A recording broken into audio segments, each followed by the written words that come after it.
קוראים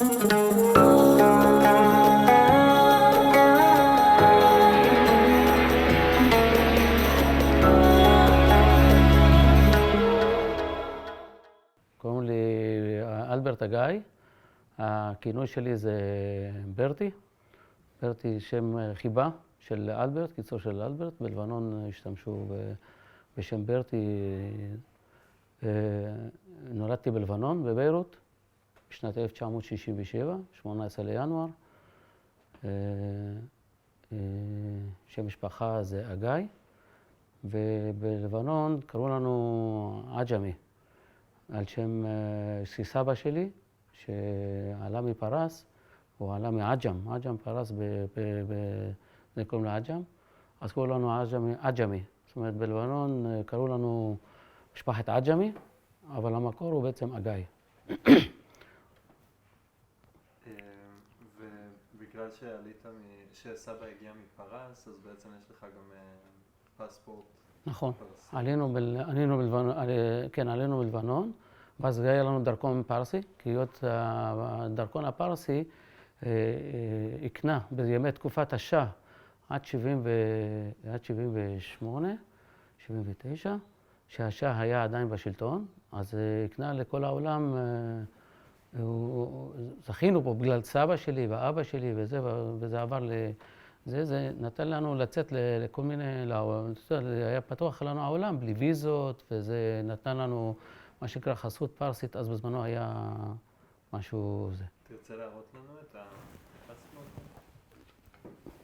הפספורט? זה הדרכון הפרסי. זה הסמל של פרס היום, זה אריה עם סייף, זה הסמל של פרס, והנה אלברט אגאי. עם הדרכון הזה עליתי לישראל. מדרכון פה בישראל זה כבר, למען האמת לא עלינו לישראל, עלינו לקפריסין. מקפריסין כבר העלו אותנו, ישבנו שם איזה שבוע בערך, עד שסידרו לנו את הניירת ודברים כאלה, ומשם עלינו לישראל. כעשו, כאילו. באיזה שנה? ב-1979. זה אריה, עם הסייף, אריה עם סייף. אלברט אגאי.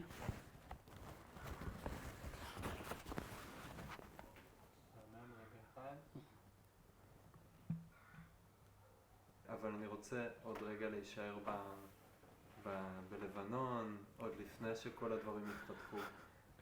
אז תספר לי מי היה אבא, קראו לו ומה הוא עשה. אבא קראו לו ז'אק עג'מי, עוד פעם אמרנו של משפחת עג'מי בעצם אגאי, ז'אק עג'מי. לכינוי גם קראו לו אבו עזור, אח שלי הגדול, קראו לו עזורי. אז קוראים לו במדינות ערב, קראו לשם, זה לפי שם הבכור, עזור. אז אח שלי עזרא, אז קוראים לו אבו עזור, קראו לו אבו עזור עג'מי, ככה קראו לו בזה, או ז'אק עג'מי. הוא היה מתעסק בצלחות וטקסטיל היה מייבא והיה מוכר בלבנון, היה לו בסוג זז, סוג לזז זה שוק הזכוכיות, זה זז בערבית, סוג לזז, והיה לו שם חנות, והיה שם מוכר סטים של מה שנקרא לעודד ספרה, לסטים מהודרים.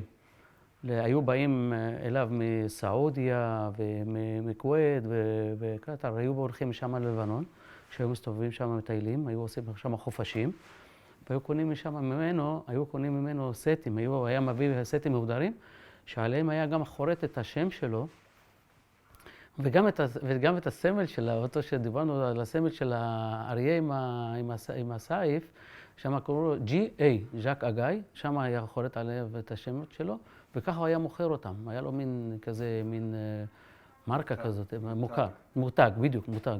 היה עושה לזה מין מותג, והוא היה מוכר בסול זז בלבנון עד תקופת המלחמה, למען האמת. פרנס את הבית, זה היה פרנסה? כן, זו הייתה פרנסה שלו, הוא עבד, הוא היה מאוד חרוץ, הוא היה בן אדם מאוד חרוץ. אבא שלי היה בן אדם, הוא זכרונו לברכה נפטר בגיל 91, פה בישראל, ובאמת, הוא היה פנומנל, ממש. היה לו זיכרון עד גיל 91. כל הזמן התעסק ולייצר לעצמו עבודות ודברים מה שנקרא. אז איך הבית היה נראה? תתאר לי את הבית. הבית, אנחנו גרנו בז'ורג' פיקו, שריה ז'ורג' פיקו, בלבנון. היה לנו בית גדול, והיה לנו חצר גדולה, כאילו בלבנון, חצר וגינה, ובתוך הגינה היה לנו גינה גדולה. והיה לנו... וזה לא רחוק מוואדי אבו ג'מיל. זאת אומרת, וואדי אבו ג'מיל זה אותו רחוב שהיה שם, כל הלבנונים, כל היהודים גרו שם וזה. אנחנו שם משהו בסביבות איזה 2-3 רחובות משם, אז ז'ורג' פיקו, שריה ז'ורג' פיקו, שם גדלנו, שם זה, מאז שהוא התחתן, אבא שלי גר שם וזה. ועד שיצאנו משם בשנת 75, עד שברחנו לכיוון, בזמן המלחמה, ברחנו לכיוון חמדון. עד שם גרנו שם באותו בית, אותו מקום, דירה גדולה עם שער גדול ליציאה. אבא שלי עמד, כאילו, אני אגיד בין הטלוויזיות הראשונות שהיה בישראל, בלבנון אבא שלי היה קונה. אני נולדתי בשנת 67, ובגלל שנולדתי בינואר, אז לא היה מים חמים, היה בתקופות, אתה יודע, ישנם וזה. אז הביאו ללבנון, מה שנקרא, לחמם מים על ידי גז. מה שנקרא אינסטנט. והיום יש חימום מים, אתה פותח את הברז וזה. אז אבא שלי בשנת 67, הוא קנה את זה בגלל שאני נולדתי בינואר. הוא שם את זה בבית, האמת שילכו לרחוץ אותי ולנקות אותי וזה, דברים כאלה. שאבא שלי, דבר ראשון, כאילו, אתה אומר, איך היה בבית? הכל היה בתוך הבית. הכל, אבא שלי לא, ממש לא, כל הדברים שהיו דברים ראשונים שהגיעו למה שנקרא טכנולוגיה או דברים כאלה וזה, אבא שלי תמיד דאג להכניס את זה לבית. וזה, דרך אגב, גם אני מתנהג גם אותו דבר, על אותו שיטה. דברים, אתה עומד לפקוע את זה כאילו, דברים כאילו, אתה רואה שמשהו חדשנות וזה, כמו שאבא שלי. אבא שלי לא החסיר מאיתנו, הכל סיפק, איך שיצא, הכל בתוך הבית. ברוך השם, מדהים, באמת, הוא גידל, אנחנו 7 אחים, גידל אותנו תפארת, וברור, אנחנו מדברים על אבא, אבל ברור שאנחנו לא מדברים רק על אבא, אבא ואמא. זהו, אז בוא נשמע גם על... כן, אמא... מה שמה סוזט, שם המשפחה המקורי שלה זה קוברסי. סוזט קוברסי. ואמא הייתה עקרת בית? עקרת בית. היא הייתה עושה בעצמה את כל המלאכות, או שהיו גם איזה... היו לנו עוזרות, הייתה לנו עוזרת, שבה הייתה, אני זוכר, הייתה לי מטפלת, כאילו לא מטפלת, הייתה בעצם נקת הבית. היא הייתה לבנונית, ערבייה או... כורדית. הייתה, מה שנקרא בלבנון, מי שהיה עושה את כל העבודות האלה היו כורדים, קרד. הם היו עושים כל מיני עבודות הבית או כל מיני ניקיונות וזה. הייתה באה ועוזרת. שוב פעם, הבית גדול היה לנו. עכשיו אמרת, הייתם 7 אחים. כן. איפה אתה ממוקם? אני האחרון. אחותי הגדולה, קוראים לה טונה מזל לוזיה. היא נשואה, התחתנה עם אלי לוזיה, זכרונו לברכה. איש צדיק, בין הצדיקים שהיו בלבנון. והיא גרה פה בישראל, ויש לה ילדים צדיקים נמצאים בבני ברק, באשדוד וזה. הם הלכו לכיוון זה. אח שלי עזרא, נשוי עם ויויאן.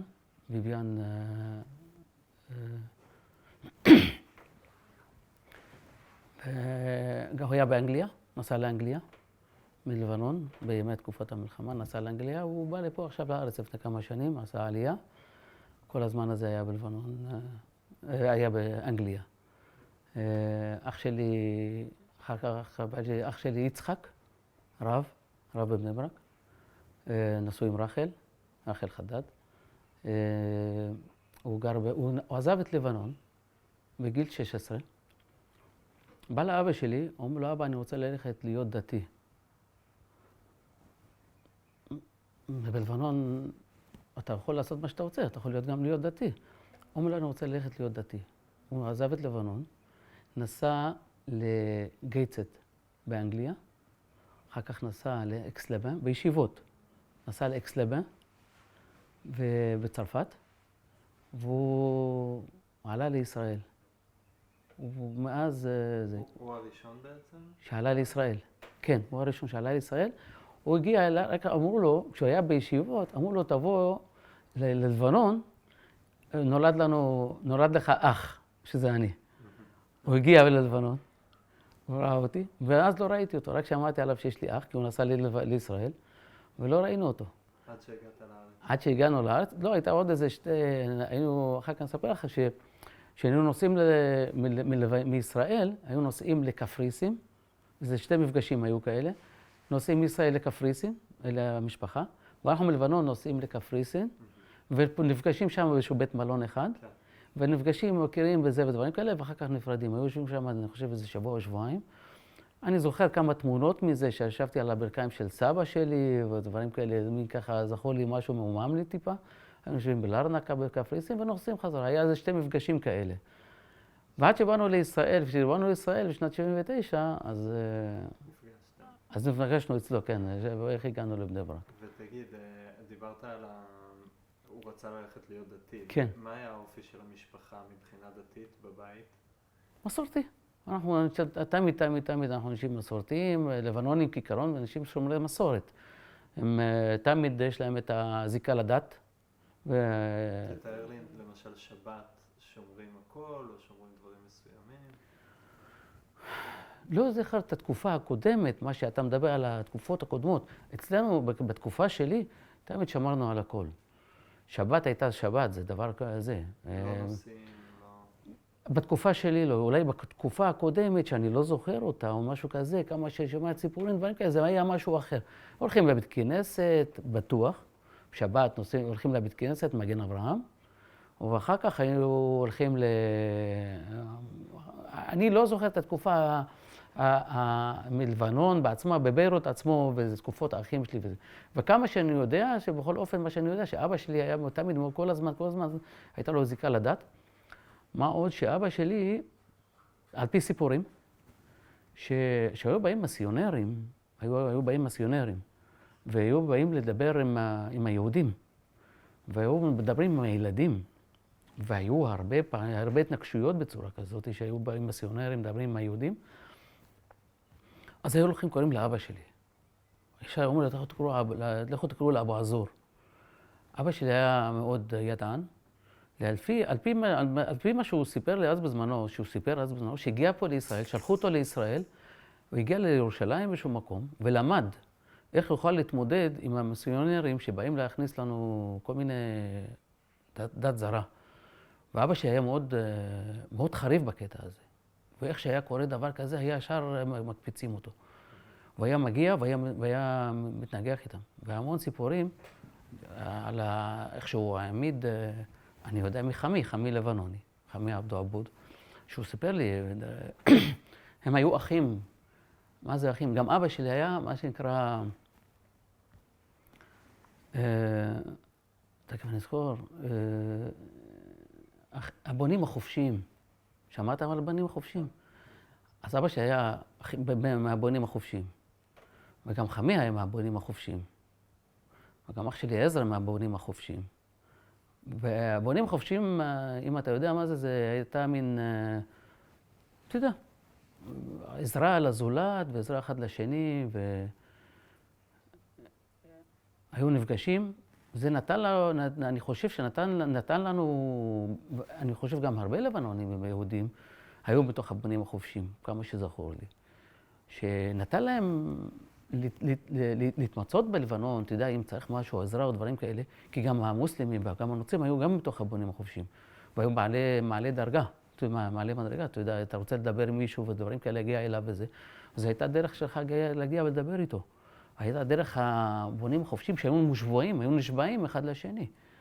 ודרך כל אחד יקרא לעצמו אח. אז הוא היה מאוד פעיל בלבנון, אבא שלי. זכרונו לברכה, ז'אק עג'מי. מאוד... אני רוצה לחזור גם לעניין אליך בעצם. נולדת וסיפרת על הבית ועל המשפחה שלתוכה נולדת, ואז בית ספר... רגע, עוד לא גמרתי עם האחים, אני חושב... נכון, לא אמרת את נכון. כולם. אבל רגע, אולי כן תספר לי על הבית ספר, ונחזור לזה גם דרך הסיפור. בית ספר, אני למדתי בבית ספר אליאנס, ואני זוכר, בבית ספר בלבנון, בביירות. זה בית ספר אליאנס היה בירידה של ואדי אבו ג'מיל, אמרנו, זה רחוב אחד שם כל היהודים. הייתה ירידה, והייתה שם ארלוקן בצד ימין, היה חנות של מוכרים ממתקים, אתה יודע, עוגיות, דברים כאלה, והיה בית ספר אליאנס שם, ובירידה למטה היה ז'ורג' פיקו. הרחוב של ז'ורג' פיקו, שאמרתי לך שאנחנו היינו גרים שם. סטארקו, בירידה הזו זה היה סטארקו, ובדיוק בפינה, ואחר כך בצד שמאל, אז זה ז'ורג' פיקו, שם היינו גרים. למדנו... איך היו הלימודים בבית ספר? איך הייתה האווירה שם? בבית ספר היה מאוד נעים, מאוד נעים. אני זוכר את התקופה הזאת. הייתה איזה אחת... אני זוכר שהיינו קונים שם מנאיש, והייתה שם אחת קוראים לה תמם, ואתה יודע, קיוסק כזה בתוך הבית ספר, שדאגו להביא לנו על מנת שנאכל זה. ובעלה ג'ורג', ואני זוכר, היינו הולכים לשם אליה, והיינו קונים מנאיש, ואתה יודע, זה. למדנו עברית, מורס קאבה, אני זוכר אותו, שהיה מלמד אותנו, והייתה אווירה בסדר. היה עוד פעם, עד תקופת המלחמה, המלחמה של 67 כביכול, הייתי עד 75, תוריד מזה את המלחמה שהיה לא ניתן, דברים כאלה. אז נניח איזה 5, 6, 7 שנים בבית ספר הזה.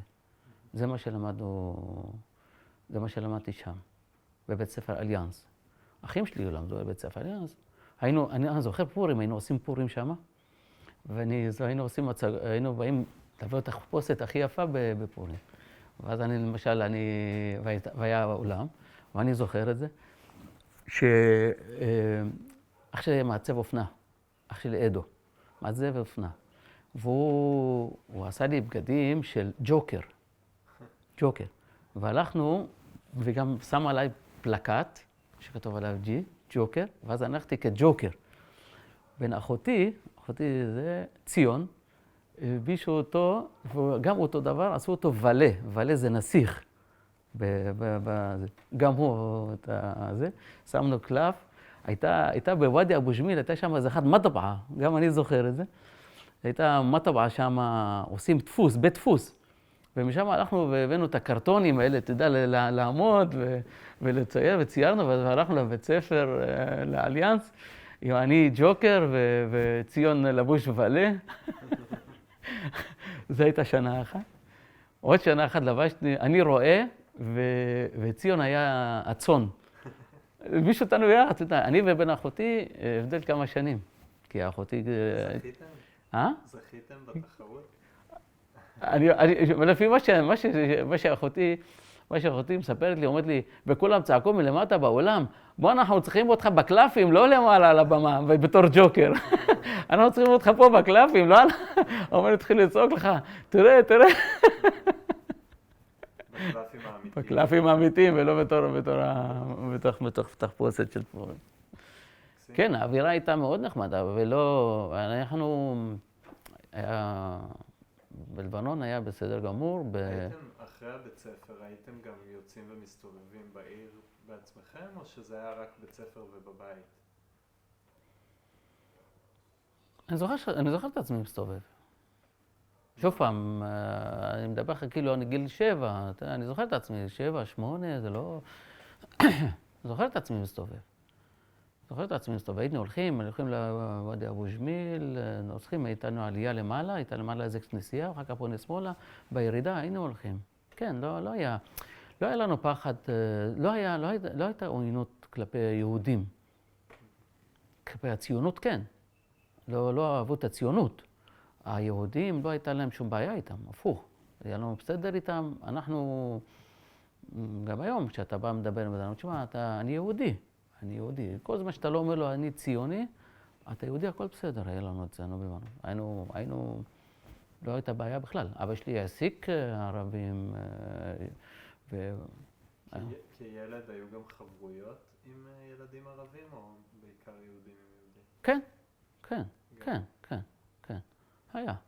היה לנו.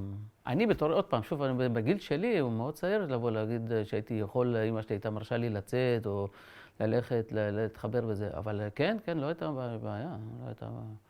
וכשאתה אומר על ההפרדה הזאת בין יהודים לציונים, שכאילו לזה לא הייתה ענות ולזה כן, אתה זוכר למשל מקרים שבהם הייתם צריכים לדבר באופן כזה או אחר כדי לא להיראות כמו ציונים, או לא יודע, להסתיר מגיני... תשמע, באותו רגע אתה לא ציוני. באותו רגע אתה לא יכול. אני זוכר, מה שאני יודע, שמה שהייתה לנו, למשל, הקופה ששמים כסף בשביל קרן קיימת לישראל. אתה מכיר את הקופה הזאת שהייתה עם מדינת ישראל וזה וזה? מה שאחותי מספרת לי, שהיה לנו מאחורי הדלת קופה כזאת, וכל פעם הם שמים בזה כסף, כאילו יכול, אתה יודע, לתת לזה, ולשלוח את זה. וזה היה מוסתר. כן. אבא שלי, המון סיפורים, זאת אומרת, אבא שלי, היו אנשים בורחים למשל בסוריה, באים ללבנון, יושבים בלבנון כמה זמן, אחרי תקופה מסוימת מעלים אותם לישראל, או דרך הגבול, או מעלים אותם או דרך הים. והיו מסתירים אותם אצלנו, שתי חברים, וישבו אצלנו 9 חודשים. ישבו אצלנו 9 חודשים, עד שסידרו לנו את הניירת, ועד שמצאו להם איך זה. באו אנשים בסוריה, מחלב במיוחד, וגם מדמשק, דרך הגבול או דרך טורקיה, היו בורחים משם, באים לישראל, באים ללבנון, יושבים שם תקופה מסוימת, עד שמסדרים ניירות וזה, הסוכנות הייתה מטפלת בזה, היינו מיידים, אבא שלי עסק בזה, וחמי, זכרונו לברכה, גם עסק בזה, היו מעלים אותם דרך הגבול, היו מוצאים אותם, מבריחים אותם באמצע הלילה, ומעלים אותם לישראל. אז בעצם ממש הסתכנו. אמת, כמה פעמים. קישיק, למשל, מי שעבדה, אני לא יודע אם אתה מכיר את הסיפור של קישיק, זה אחת שעבדה עם חמי. היו מבריחים, וזה בסוף נתפסה. היו מסתכנים, ברור. היו מחביאים. למשל, יש יצחק פרחי ועזרא גינדי, ישבו אצלנו 9 חודשים. משתי סיבות. א', אבא שלי יכל לשים אותם, כי יצחק זה השם של אח שלי, גם יצחק. אני יכול להגיד שזה יצחק, זה אותו יצחק. ועזרא, הוא אח שלי גם הגדול, עזרא. אז אבא שלי הצליח לשים אותם 9 חודשים, ישבו אצלנו 9 חודשים. תחת הזהות של האחים שבעצם כן, היו בלבנון. כן, ואז יכול להגיד וזה. והחביאו אותם אצלנו 9 חודשים, לא, ואתה יודע, בתור זה, והיו מטפלים בהם עד שמסדרים את הניירת. והיום יצחק פרחי, הוא רב גדול בדיל, בניו יורק. יש לו קשריות שם, קשריות של פרחי וזה, אותו יצחק פרחי, שנוסעים לארצות הברית, היינו נפגשים, מפגשים עם אבא אז הדבר הזה של היהודים וציונות, היו גם יהודים זה נשמע שהמשפחה שלך כן הייתה גם ציונית והתעסקה בזה. ברור. היו גם יהודים שנמנעו מזה, שאמרו אנחנו יהודים אבל אנחנו לא רוצים? לא יודע להגיד לך. לא יודע להגיד לך, וגם לא שמעתי. לא יודע אם לא עשו פעילויות. אבא שלי עשה פעילות. חמי עשה פעילות. הם הסתכנו. והם כן עשו פעילות. אני לא יודע, אולי בגלל שהם היו אחים מהאחים הבונים. אתה יודע מה? מהבונים החופשיים. יכול להיות שמתוך זה, מה זה הבונים החופשיים? זה לתת עזרה. יכול להיות שמתוך זה כן עשו את הדברים האלה, וגם לעזור לזה. ויכול להיות, לא יודע. לא יודע מה היה, לא יודע אם היו משפחות שלא עשו את זה. לא יודע להגיד לך. אבל אני יודע שהרבה סורים ברחו מסוריה, הגיעו ללבנון, הסתתרו בלבנון תקופות, או תקופות קצרות, תקופות ארוכות יותר, ובסוף הבריחו אותם לישראל. עלו לישראל דרך הגבולות או דרך הים, דרך ביירות, דרך החוף. עכשיו בוא נתחיל לדבר באמת על המלחמה בלבנון. איך אתה זוכר שזה התחיל מהנקודת מבט שלך? היית בבית ספר? קרה משהו בבית? שוב פעם, אתה רואה, ויש, הרחוב ואדי אבו ג'מיל היה נשלט על ידי הפלסטינים, המחבלים, תקרא לזה, איך קוראים להם, מוג'הידון, וז'ורג' פיקו היה נשלט על ידי הפלנגות. ז'ורג' פיקו, איפה שאנחנו גרים, לעומת ויש איזה, ואמרתי לך, בדרך לאליאנס, בעלייה הזאת, כמו שאמרתי לך בעלייה, יש איזה רחוב מקשר, אז איפה שאנחנו אליאנס, וזה היה רחוב מקשר בין זה לבין זה. ובדיוק בפינה שם למעלה הייתה הבית של אחותי. היינו שם, התחילה, לא יודע אם התחילה המלחמה או המשיכה המלחמה וזה. ויריות וזה, ואבא שלי מלמעלה, ואנחנו מסתכלים מלמעלה ורואים שם יהודי אחד מת למטה. ירו ביהודי אחד.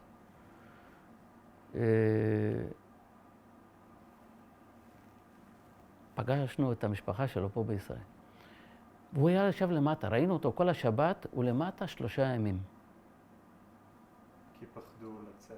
אי אפשר, יריות, ואתה מסתתר בתוך איזה מסדרון, ונכנס טיל, והוא נכנס אלינו לתוך הבית, ושרף את הגובלן של אחותי, בפנים טיל.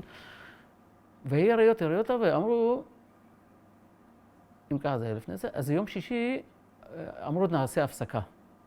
עשו הפסקת אש. 3 ימים, ואני זוכר, אני ראיתי אותו מלמעלה, רואים את הוא נמצא למטה, אני יודע את השם שלו ואני לא רוצה להגיד אותו, והוא התחיל להתנפח. 3 ימים. אני זוכר מהחלון, הסתכלתי והייתי אותו מלמטה. כשבאנו, וזה אבא שלי, אז אבא אמר, טוב, כשהפסיקה עשתה הפסקה, אמרו הפסקה, אבא תלכו לבית, עכשיו אתם תלכו כאילו לאיפה שהפלנקות, כי היו יריות וזה, אני צריך ללכת לקבור את אותו היהודי הזה, כי לבנון התרוקנה.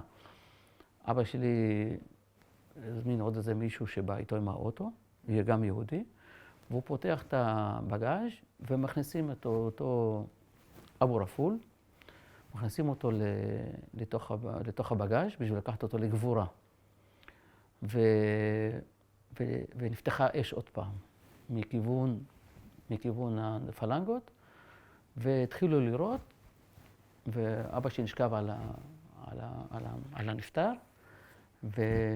ובמקרה שם היו הרבה אנשים, מת אחד מישהו מהגדולים של המוג'הידון, אתה יודע, כאלה המחבלים. ונהיה בלגן וזה פה שם וזה, ובאים מאשימים את אבא שלי שבגללו נפטר זה. אותו זה בגללו. כי כביכול היריות התחילו בגלל שהוא ירד. כן, בשביל לקחת וזה, ומלכים וזה, מה פתאום זה לא אני, כן אני וזה. אמרו לו לא, אמרו לו לקחו אותו לאיזשהו מסדרון, לקחו אותו אנשים שהיו יושבים שם, והעמידו אותם על קיר והתחילו לירות עליהם. ירו עליהם בקומה שנייה, אחד קראו לו אבו נורי, היה עובד של אבא שלי. הוא רואה את אבא שלי למטה ויורים עליו. אבא שלי עם הכדורים מסביבו, סיפור ידוע. הוא קופץ והוא מוריד את הקלשינקוף, הוא אומר לו, אבו עזור, מה ינקטל? אבו עזור לא ימות. אבו עזור, מה ינקטל? הוא אומר לו, אבל בגללו וזה, הוא אומר לו, לא בגללו וזה, אבו עזור לא ימות. עצר את היריד, הוא אומר לו, אז בואו ניקח אותו למשפט. הוא אומר לו, בסדר, בואו ניקח אותו למשפט. לוקחים אותו וניקחים אותו לאט לאט. אז לוקחים בתוך השיירה הזאת בשביל לקחת אותם למשפט, והוא אומר לאבא שלי, כל פעם תקח צעד אחד אחורה, תקח צעד אחד אחורה. שלב מסוים, הוא אומר לו, קפוץ לתוך הבניין. הוא קפיץ אותו בתוך הבניין, העלה אותו למעלה, לא זוכר את הסיפור, דפק בדלתות, הייתה שם איזה מישהי יהודייה, הוא אומר לה, זה, פחדה לפתוח, הוא אומר לה, כן, תחביא אותו אצלך. זה עדיין הבחור הערבי שעבד אצלו. כן, אהב אותו נורי או אבו נורי, לא זוכר את השם האמיתי. הוא הכניס אותו והתחבא שם מתחת למיטה. אנחנו היינו כבר בבית, הוא מתקשר אלינו, הוא אומר ככה זה הסיפור, זה מה שקרה. אני נמצא פה, הוא נתן את המקום שלו, אני נמצא פה, תודיעו לאח שלו, מישל, דוד שלי מישל. זוכרנו לברכה, נפטר לפני חודשיים. דוד שלי מישל, היה לו יחסים טובים עם הפלנגות, זה היה, הוא היה, זה. הוא אומר, תודיעו לאח שלי, אני נמצא פה וזה. באמת, הודענו לאח שלו, דוד שלי מישל. הוא הודענו לו, אמרנו לו איפה הוא נמצא, ואיפה הוא נמצא באיזה זה. הוא הלך שם, אח שלי, דוד שלי, הלך לשם עם מלאלה. מלאלה זה לא טנק, זה שריונית. הביא פלנגות, הביא אנשים מהמחבלים האלה, חברים שלו, הביא אותו לשם, הגיע לשם לתוך הבית, והוציא אותו משם. לקח אותו, וגם אותה אישה. הוא אומר, תקח אותי איתכם, קחו אותי איתכם. גם אותה אישה, לקחו אותה איתם. כמה שזכור לי, זו הייתה משפחת בסל. לא יודע אם זה נכון, אני לא רוצה להגיד שמות, אולי זה לא נכון. הייתה מישהו ממשפחת בסל. אז הוציא אותה משם, והעלה אותו לפחמדון. בערים, זה משהו בסביבות איזה 3/4 שעה, חצי שעה בביירות. והוא ישב שם בפחמדון איזה 3 חודשים, עד שבסוף התחברנו אליו. אבא שלי זה, ואז ישבנו בפחמדון מ-75. איך אתם הגעתם לשם? לא זוכר. כן, 3 חודשים שהיינו למטה, עד שנפגשנו אותו אחרי 3 חודשים, היה בפחמדון שם וזה, בסוף נפגשנו אותו שם בשנת 75, ישבנו שם עד 79, 4 שנים היינו שם, ב-79 ענינו לארץ. ובעצם הבית שהייתם בו בערים זה בית שכבר הכרתם? שהייתם הולכים אליו בקיץ או משהו כזה? לא, זה בית שדוד שלי סידר לו. דוד שלי סידר לו, אמרתי לך, הוא היה מקושר בכל מיני וזה, הרבה יהודים עזבו את לבנון, ונתנו לדוד שלי לסגור את הדברים, והוא היה כאילו, נתנו לו להיות אחראי או לטפל או משהו כזה. אז הייתה שם אחד הבתים נתן לנו לגור שם, נתן לו לגור, ואנחנו היינו שם בלבנון. לא במקום שהיינו הולכים לבקר, הוא שם היה תלתית בזה, ליד המחטה שם וזה. פה זה היה לי יותר ליד המלעב, מגרש כדורגל, ליד שם מקום, בית בודד, בניין בודד, היה שם 4 דירות באותו בניין. וכשחייתם שם, איך היו נראים החיים בערים? כאילו, יכלת להמשיך ללמוד באיזשהו? למדנו במנזר. הלכנו ללמוד במנזר. מנזר קוראים לו סן פמיל. מי עוד היה מהאחים בבית ספר בזמן הזה?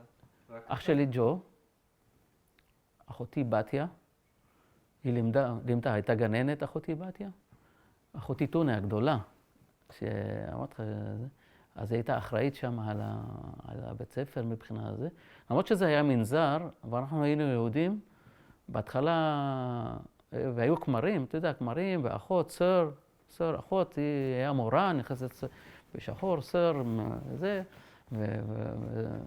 והכומר, וכנסייה, וחבר, היה לי חבר גם קוראים לו ציון מזרב, גם היה איתנו, גם עזרא מזרב לימד שם, אח שלו לימד גם זה. זאת אומרת, נכנסנו שם מן זה, אז יכלנו לתת איזשהו משקל מסוים על מנת זה.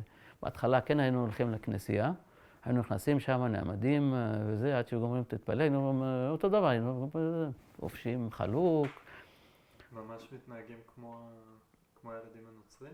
לא מתנהגים, לא, חלוק לבית ספר, אני מדבר, לבית ספר, רגיל חלוק בית ספר, אתה יודע, זה תלבושת אחידה שם. מגיעים לתלבושת אחידה, ואני זוכר את המעמדים האלה, המעמדים שאתה נעמד שם ומגיע לך כומר עם חתיכת משהו שאתה בשביל להכניס אותה לתוך הפה וזה, דברים כאלה, והיה מדלג עלינו, היינו עומדים, אני והחבר שלי, ציון, נעמדים שם, היינו באותה כיתה, והוא היה מדלג עלינו, על שלב מסוים אבא שלי כנראה שעשה קצת בלגן, אבל הוא היה, אמרתי לך, הוא היה נגד המיסיונרים, אז הוא ידעת כל איך לעצור, ובאמת איזשהו שלב מסוים באמת נתנו לנו שאנחנו לא, ימי ראשון היינו מיוחדים, לא להיכנס לשם יותר לכנסייה. אבל עדיין המשכתם ללמוד במנזר? כן, כן, למדנו צרפתית, אבל לא למדנו עברית שם, זה כבר אין, זה הכנסייה, כבר לא למדנו עברית. באליאנס למדנו עברית, א' ב' וזה, לא משהו, כאילו, זה, למדנו. זאת הייתה חוויה טובה ללמוד שם בסך הכל במנזר? מעבר לפן הדתי. תשמע, לא הייתי מדלג על שום פעם נשאלתי, אני לא הייתי מדלג על שום צעד שעשיתי בחיים, ועל שום משהו שעברתי אותו. זאת אומרת, הייתי חוזר על אותם דברים, כי א', אתה מתמודד, ומלמד אותך להתמודד בכל מיני מצבים, בכל מיני סיטואציות. אז לא הייתי מדלג על זה, הייתי נהנה מזה. היה לנו תרנגולות, אתה יודע, והיה חורף, שלג שם, זה כבר לא כמו ביירות, ביירות לא היה שלג. שם זה הרים. וגם שם היה סורים נכנסו לבחמדון. והיה לנו מתחבים. זאת אומרת, הייתה לנו משפחה דרוזית, אבו אדיב, והייתה משפחה אם אברהים, קרובה אלינו, נוצרית, ואנחנו. אם הנוצרים היו באים, עולים, אתה יודע, מלחמה. אתה לא יודע מי שולט אותו בוקר. עולה, שולטים. אתה לא יודע מי שולט. אם אתה צריך לדעת, אם מי מתקרב, הכי מתקרב, הולכים לשבת אצלו. זאת אומרת, מתי שהיו אומרים שהפלנגות עולים, אז היינו מתחבים אצל אם אברהים. גם אבו אדיב היה מגיע.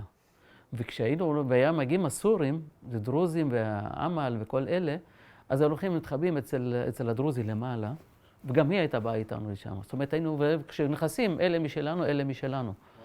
ואנחנו היינו... וממש כל יום זה יכול להיות מישהו אחר? כל יום היה יכול להיות משהו אחר, ובראש התל נעמד לנו תותח של... הסורים שלטו שם בשלב מסוים. וברגע שנכנסו הסורים, אז היה שם, נעמדו שם...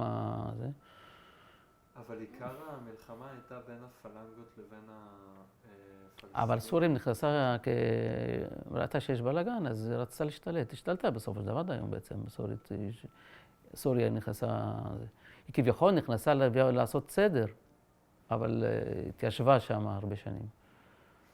בתוך ביירות, במיוחד בהרים, בסופר, וזה דרך אגב עד 82. מי שגירש אותם זה אנחנו, הישראלים. הגענו עד בחמדון, עלינו למעלה עד סופר גם הגענו. סופר זה מעל בחמדון. ביירות עלה, בחמדון, סופר. זה הסדר. וכשבאו סורים זה בדיוק למעלה, וזה בעלבק למעלה. כשבאים מסוריה, זה סורים מלמעלה, זה בעלבק, נכנסו לסופר ובחמדון, נעצרו שם, אני חושב, וזה עד 82 בעצם ישראל צריכה לגרש אותם משם, הגענו עובדה.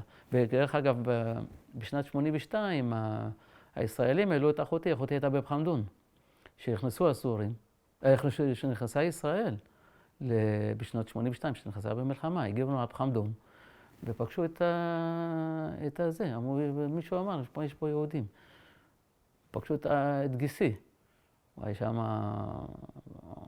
מה אתה עושה פה, מה אתה צריך, מה הצרכים שלכם, מה אתם צריכים, וכל שעה. וגם זה סיפור ידוע, שגיסי הצדיק, אמר, מה שאנחנו צריכים פה בעצם לבית כנסת, היה שם בית כנסת גדול, גדול מאוד בחמדון. שכל הזמן, אבא שלי, כל הזמן שמרנו על הבית כנסת. בעצם, אחת הסיבות בעצם ברחנו משם, זה בגלל שבאו, גזזו את הבית כנסת, לקחו שם את הספרי תורה, נכנסו ושרפו. אז אבא שלי הלך לסורים להתלונן. ברגע שהתלונן וזה, שמעו המחבלים שבעצם אבא שלי הלך להתלונן וזה, זימנו אותו לחקירה. וברגע שהוא הבין שהוא הולך להסתבך העניינים, אז הוא אומר, רגע, אני הולך הבית להודיע להם שאני פה. הגיע הביתה, עמד על האוטו וברחנו מלבנון. זה מה שבעצם ברחנו מלבנון. שהגיע בסופו של אבא שלי זה, דרך אגב ספרי תורה, אבא שלי ורחמו מזרחי, שהוא אבא של גיסי של בתיה, אחותי בתיה התחתנה האחרונה בבחמדון, בבית כנסת הזה, ועם בנו מזרחי. ואז אנחנו נשארנו כמה בודדים שם בבחמדון, בקושי מניין. לא היינו מניין בקושי. והיה שם מזרב, עזרא מזרב וציון וצ'רלי ורחמו. הם הוציאו את הספרי תורה, מה שהצליחו להציל מלבנון, פסלו אותם, גם את זה אני זוכר, שמו אותם בתוך ארגזים, פסלו אותם, חתכו יריעות. ואבא שלי ורחמו היו כאלה שהם למדו תורה. ולמדו את ההלכות, באמת פסלו את הספרים ושלחו אותם או למקסיקו או לברזיל. לימים פגשתי את הספרים האלה פה בבית יעקב אצלנו ברמת הנשיא. פגשתי, יש שם איזשהו חדרון, יש שם ספרי תורה, ראיתי אותם. אז הספרי תורה הם כבר תוקנו או שזה רק חתיכות? לא, הספר תורה כמו שהוא, רק על מנת, אם ספר תורה הוא קדוש, צריך להוביל אותו. אתה צריך לפסול אותו, פסלו אותו, הוציאו, חתכו יריעות, הוציאו את התפרים ממנו. ברגע שאתה מוציא לו את התפרים, אז אתה פוסל את הספר. אז פסלו אותם, שמו אותם תוך ארגזים ולקחו אותם. אני באמת לא יודע איך הובילו את זה, אבל אני מאמין שדוד שלי היה לו יד בזה גם כן איכשהו. הוצאנו אותם מבחמדון ושלחו אותם הייתה לי איזו שאלה רגע. אז תיארת שאבא חשש שיעצרו אותו, ואז הוא ביקש ללכת הביתה. עצרו אותו, אמרו לו בוא אנחנו... בבחמדון? כן, אבל גם לפני שהתחלנו את הרעיון, אז גם אמרת לי שאבא היה... עצרו אותו לאיזושהי תקופה? הוא היה בפועל במאסר איזושהי תקופה או שלא? לא. לא. אז לזה התכוונת. לא. רציתי לוודא. ואז מלבנון עליתם לאוטו ולאן נסעתם? ביירות. מביירות נסענו לקפריסין. קפריסין, ישבנו שם אז בלרנקה. בלרנקה. ושם הייתה שגרירות בניקוסיה, כמה שזכור לי. וסידרו את הניירת, ישבנו שם בבית מלון שם, איזה כמה ימים. אחרי כמה ימים קיבלנו, מה שנקרא, לספסה, לעלות, ועלינו לישראל בשנת 79, ספטמבר 79. בעלייה שלכם היו מעורבים איזשהם אנשי סוכנות? סביר להניח שכן. אתה זוכר אם מישהו עזר לכם בדרך או ש... לא יכול להגיד לך. סביר להניח שכן. ואם כן, אז בטח היו בין הצללים. זה לא משהו שיבוא, יגיד לילד בן 12, תשמע, אני מהסוכנות. כן. אבל מבחינת איך שזה היה נראה, פשוט עליתם לספינה, עליתם לא? מטוס. אבל מביירות לקפריסין? כן. גם? במטוס? כן. מביירות לקפריסין, במטוס, ומשם גם במטוס לישראל, וזהו, 79. אחותי נשארה בבחמדון. למה היא לא באה איתכם? נשואה עם ילדים וזה, בעלה שם... הם לא חששו? תשמע, שוב פעם, לא חששו. יהודים לא חששו שם. כל הזמן שאתה לא אומר שאתה ציוני, הכל בסדר. ברגע שאתה אומר שאתה ציוני, יש הרבה סיפורים שבשנת 67, שהייתה המלחמה, ובהתחלה חשבו שהישראלים מפסידים, אז הערבים התנכלו ליהודים, לכל היהודים. ולקחו להם את הרכוש שלהם, לכל חנות, שכתבו את השם של מי שבא לקחת. ונתנו להם מכות שם, ב-67. ואז ברגע שניצחו את המלחמה, אז חזרו להיות חברים. חמי מספר שקיבל כאפה מאחד חבר שלו הכי טוב, השותף שלו, קיבל ממנו כאפה. אחרי שראה שמצב כזה, שזה הגיע למצב כזה, ברגע שהוא אמר לו, לא, הכל סתם, זה היה בצחוק, אז הבין שאין ברור מקום. הוא 79, אני חושב שעלה חמי. אחרי שנתיים מהכאפה הוא עלה. הוא הבין שזה לא, זה מקום שאפשר להישאר שם. והוא הבין שזה זה ועלו. חמי העלה את המשפחה ועלו לישראל. מבחינת הרכוש שהיה לכם שם, לקחתם איתכם? לא, 79. איך? מה לקחתם איתכם כשעליתם? רכוש. כלום. צלחות. יש לי צלחות, כל מיני דברים שאבא שלי, יש כל מיני... יותר גבוה.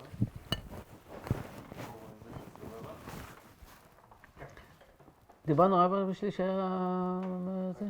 היה מביא כל מיני צלחות. היה מביא צלחות. אז GA, ג'ק אגאי. כל הצלחות שהיה מביא סרוויסים, שהיה מביא להם כמו מותגים וזה. זה מאוד שמר עליו. הוא במשך איזה, לא יודע כמה שנים, 60 שנה. 60 שנה סגור בתוך קרטונים. עבר איתנו מכל עיר לעיר, וסרוויס גדול מאוד וזה. הוא לא הסכים לפתוח אותו. הוא היה כאב לו מאוד לפתוח אותו בגלל תקופה, בגלל ששרפו לו שם מחסנים. והוא כאב לו מאוד, אמרו לו, שרפים לו מחסנים, הלך שם, ראה שהכל שרוף לו, מה שצריך להציל את הדברים האלה, הוא לא יכול לפתוח אותם יותר. נשארו פה וזה, הוא לא הסכים, הוא אמר, רק אחרי שאני אמות אתם תפתחו אותו.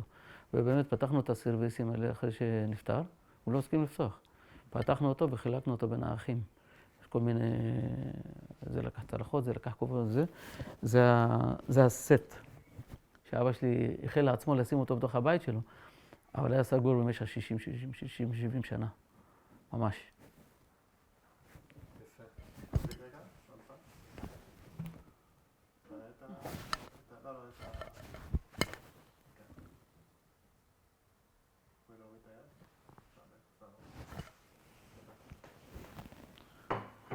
טוב, נשאר לנו עוד קצת זמן, אבל אני כן אשמח לשמוע גם על ההגעה שלכם לארץ. לאן הגעתם, איך נקלטתם? הגענו לבני ברק, נסענו אצל אח שלי, אח שלי היה גר פה בזה. קודם כל הגענו לאח שלי אדוארד, בין האחים, מה ששארנו שם, שבעצם אח שלי אדוארד הגיע איתנו לישראל. אח שלי, אחותי בתיה, בעצם התחתנה בלבנון עם בנו ונסעה לאמריקה, ואח שלי ג'ו עלה איתנו לישראל, הוא פה בישראל, ואני לעלייה בישראל. כשהגענו לישראל, היינו בבני ברק, אצל אח שלי. היינו איזה 3 חודשים, משהו כזה. ואז, לאן עברתם? סיפרתי לך על הבונים החופשיים? כן. אז יש אח, קוראים לו כהן, דוב כהן. גם הוא מהבונים החופשיים. והוא שמע שאבא הגיע. ואבא אומר לו, אני מחפש בית. הוא לא עזב אותו עד שמצא בית. זה היה בנים חופשיים. הם אחים, הם שבויים, הם נשבעים שהם בתור אחים. אתה לא מאמין, הוא הסתובב איתו, עד שמצאו בית, כמה זמן, תקופה. בסוף מצא בית בחולון, קנינו בית ברחוב אופין, 7, בחולון, ליד מגן דוד, בית כנסת מגן דוד, לא רחוק מהבית כנסת בית יעקב, שזה רמת הנשיא, היו שם כל הלבנונים, גם בחולון יש לבנונים שם, זה המקומות שמהלבנון הגיעו והתיישבו פה בישראל. זה היה רמת הנשיא, בת ים, חולון וקצת בחיפה. ואתה בגיל 12 בשלב הזה, נכון? והצטרפת פה לבית ספר? הצטרפתי לבית ספר, כן, הגעתי לבית ספר ישורון בחולון, בית ספר דתי. הצטרפתי לבית ספר בחולון, בגיל עשיתי בר מצווה פה. איך היה להגיע לפה לישראל בתור ילד? תשמע, פגשתי בתור ילד להגיע פה לישראל, אז הרבה זכרונות יש לי פה מהקטע הזה, מבני ברק, ולרדת למטה לקנות טמפו, אתה יודע, בקבוקים מזכוכית, אתה יודע, ואז אתה נכנס יותר, מה שנקרא, בגלל שמגיע לבני ברק, אז עד 3 חודשים ירדנו, ודודה שלי בחולון, אז אמא שלי רצה להיות ליד אחותה, וזה בדיוק אותו מקום שזה, איך זה להגיע לישראל? חוויה, תענוג. בשבילנו כל הזמן הכנו לעצמנו את זה. כל הזמן שישבנו שם, יש לי חבר קוראים לו ציון מזרב, כל הזמן היינו מדברים בינינו, ואמרתי לך שהייתי באליאנס, בסן פמיל, וכל פעם מדברים וזה, וכל פעם דיברנו על זה שיש לי בן דודה שלי שהוא חייל פה בישראל, ובשריון, והדברים האלה נמצאים בסוד. למשל, אני גם בלבנון, אני זוכר שניגנו את התקווה, לימדו אותנו לנגן בתקווה בשקט, שמענו שירים של ריקה זרעי, היה לנו דיסק, לא יודע, אח דוד שלי הביא לנו דיסק של ריקה זרעי, על זה היינו שומעים אותו בסתר, אתה יודע, כל זמן שאתה לא אומר שאתה, הכל בסדר. וכל הזמן ציפינו וחלמנו והכנו לעצמנו להגיע לכאן, לארץ הקודש. והגענו, ברוך השם, זה מה שהיה לנו, וכל הזמן היינו, מה שנקרא, על המזוודות, שאתה אוטוטו, בגלל זה אבא שלי, יאללה בוא נזוז, זזנו. לא היית צריך לאסוף וזה, כל הזמן הארגזים מוכנים וזה, מזוודות מוכנות, כאילו כל רגע אנחנו אומרים לעלות, וזה תקופות. כל הזמן לא עכשיו מחר, לא עכשיו מחר, וזה מה שקרה. ובסופו של דבר, יאללה, עכשיו עלינו לזה. כל הזמן הכנו לעצמנו. היו גם דברים שלא ציפיתם, קשיים בהגעה? לא היה לי שום קושי. הגעתי לבית ספר, גם בעברית, כי התפללנו, אז עברית פחות או יותר הייתה לנו לא זה, אבל התפללנו. היה לי חבר, ציון מזרעי, בזה שהוא היה למד בישורון. הוא אמר, איפה אתה לומד בישורון? גם אני למד בישורון. הוא יצא איתי מבית חמדון והגיע לפה לפנינו. אז איפה הוא למד בישורון? וזהו איתו בישורון. אז זה... והיה משהו שהתגעגעת אליו בלבנון, בכל זאת? היום? או היום, או אז, שפתאום היה לך חסר? תשמע, תמיד אתה כיף לחזור לתקופת הילדות שלך. זה כיף. זה כיף להגיע לתקופת הילדות, שמקום איפה שהסתובב ברחובות האלה, הסתובבנו, לא הייתה בעיה. כן. ואחר כך שהגענו לפה, ולמדתי בבית ספר, ואחר כך למדתי, ואחר כך התגייסתי ל-8200, תקופת וגם אותו דבר, אתה יודע, כן, מדבר ערבית, דובר ערבית, אז שירתתי שם. אבא ואמא גם נקלטו טוב, הסתדרו עם עבודה? אמא הלכה לאולפן, למדה באולפן, והיא הייתה עקרת בית, למדה באולפן וזה. אבא פחות הסתדר פה מהדברים האלה, הלך...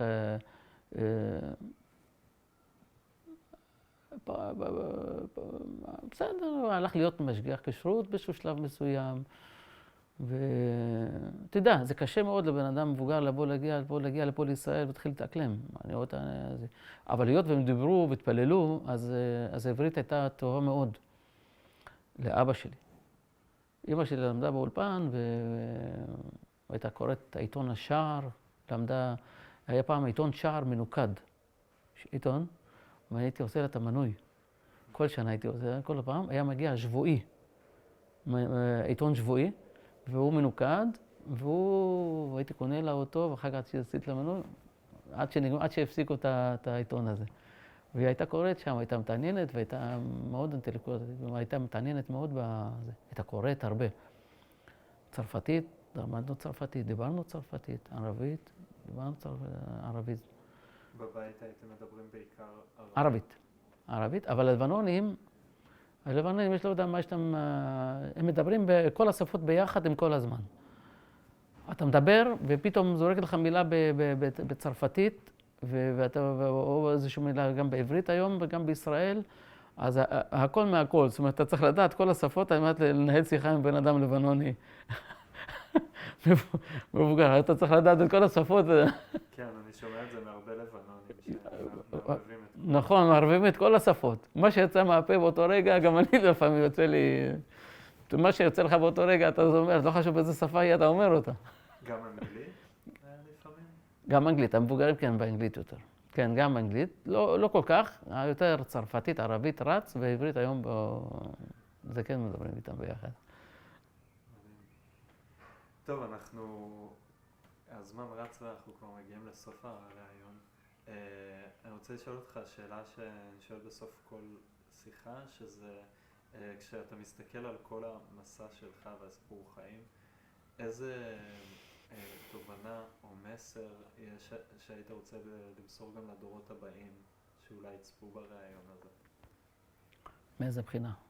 כל בחינה שזה יכול להיות מחשבה על החיים, זה יכול להיות על יהדות, על ישראל, על משפחה, על חירות, כל דבר.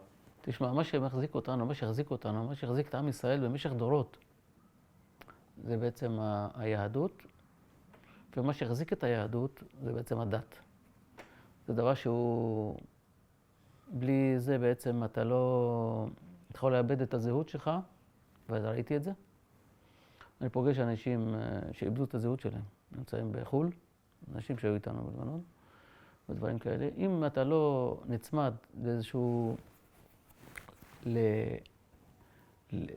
למשהו שיכול להמשיך להוביל אותך בדרך שלך, אתה יכול ללכת לאיבדון. אז הדת היא בעצם הקו המנחה שלנו. הקו מתרגש, לא יכול לדבר. כי אני מאוד, בקטע הזה אני מאוד מחובר לדת. והנחה אותנו. אני מכיר הרבה אנשים שהיו לבנונים, איבדו דרך. כי לא הייתה להם דת, מהבית. אבא שלי היה מהבית. ואמא שלי מהבית. והנחה אותנו במשך כל הדרך. ואנחנו רואים היום את כל המשפחה שלי, ברוך השם. כולם באותו פלוס מינוס, אבל זה הדרך בעצם נתנה לה. ויש להם כאלה שלא, בסוף מצאו את עצמם בדרך, ופתאום התיישרו עם הנושא הזה. אם אתה שואל אותי איך אני מסכם את זה, אתה צריך לשבת על השביל, על מנת לא ללכת לאיבוד. כמו שאני בתור יהודי. נשארתי יהודי בלבנון. כל נושא הכשרויות, שלא דיברנו על זה בכלל. כשהיה מגיע לנו בפחמדון מישהו מדמשק, בשביל לשחוט לנו בשר. אני זוכר את השחיטה של הפרה, שהוא הביא סכין כזאת ענקית, שוחט אותה בפחמדון. ואבא שלי, ואלי, ורחמו, לקחו את הבשר הזה, וחילקו אותו ליהודים שנשארו בביירות. אז אם זה לא דת מכריחה אותך לעשות את זה, אז איך אתה יכול לשמוע על הערכים? איך אתה יכול לשמוע על היהדות שלך? איך אתה יכול לשמוע על הציונות שלך? ציונות שלך גם זה חלק של זה. הזיקה שלי זה להיות כאן, זה בעצם שאני הובטח לאברהם אבינו. חד משמעית. לכן אנחנו פה. לכן יש לנו זיקה. לכן בגלל זה אנחנו נלחמים כאן על הארץ הזאת, כי אנחנו קיבלנו אותה כהבטחה מהשם, שאנחנו אמורים להיות כאן. ואנחנו כאן. שהם תיקח אותנו, נפזר אותנו בכל העולם. אם אתה שומר על זה בחדרי חדרים, או שאתה שומר על זה מאחורי הדלת, או שאתה שומר על זה בפרהסיה, או לא יודע מה. אם אתה יודע לעשות את זה, במקומות שבניו יורק, מה שעושים את זה בפרהסיה, אין בעיה. יהודי הולך עם כובע, הכל טוב. יש שם מקומות לצער הרב, לא קשורה הבעיה, בפנים, הכל טוב. זה היהדות. היהדות שלנו זה בעצם, היא יושבת על הדת, ואתה הולך איתה. אתה לא יכול ללכת יהודי אם אתה לא תשים למטה תנ"ך, דת, להוביל אותך. ברית מילה, טלית, נרות שבת, בר מצווה, כל הסמלים האלה, חנוכיה, כל הסמלים האלה, אם אתה לא תשמור אותם, נאבד. אלא אם יש לך פעם... כן? בזה או בזה? בישן. זו תמונה משפחתית. זו תמונה שבחתונה של אחותי טונה, בלבנון, שזה אבא, ג'ק, אמא, סוזט, טונה, אחותי, עזרא, אח שלי עזרא, עזור, יצחק, הרב יצחק, שפה בבני ברק, אדוארד בארצות הברית, בתיה בארצות הברית, ג'ו בישראל ואני. תמונה צולמה 1969.